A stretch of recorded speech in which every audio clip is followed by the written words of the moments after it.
আসসালামু আলাইকুম। নবম শ্রেণীর শিক্ষার্থী বন্ধুরা, তোমাদেরকে ইজি লার্নিং এর পক্ষ থেকে স্বাগত জানাই।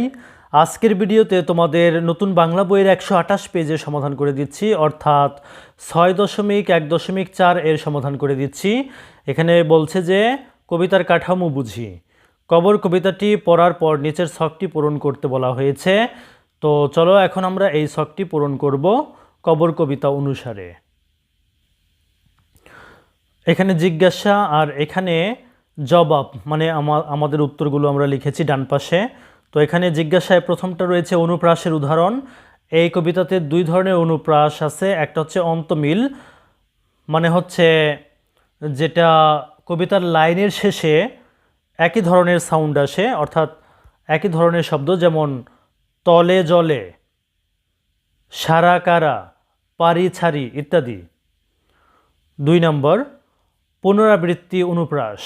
এটা হচ্ছে একটা লাইনের মধ্যে যে শব্দগুলো থাকে শব্দের পুনরাবৃত্তি, মানে শব্দের মধ্যে যে বর্ণ থাকে বর্ণের পুনরাবৃত্তি।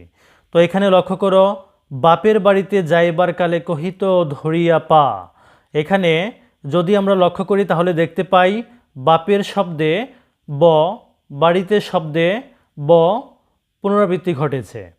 আবার কালে এবং কহিত এখানে ক ধ্বনির পুনরাবৃত্তি ঘটেছে।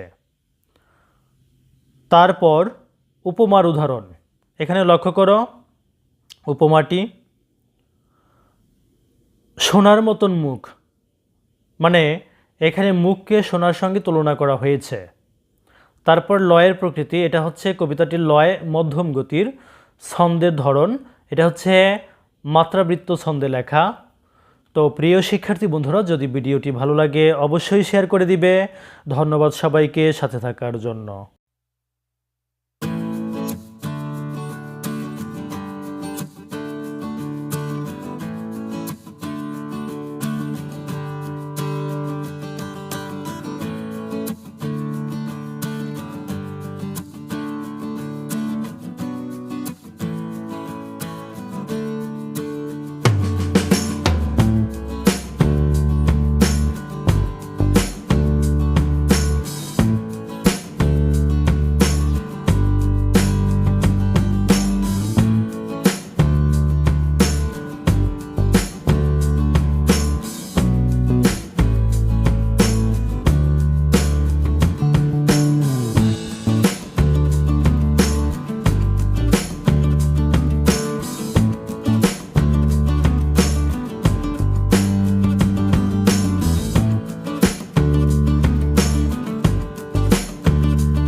Thank you.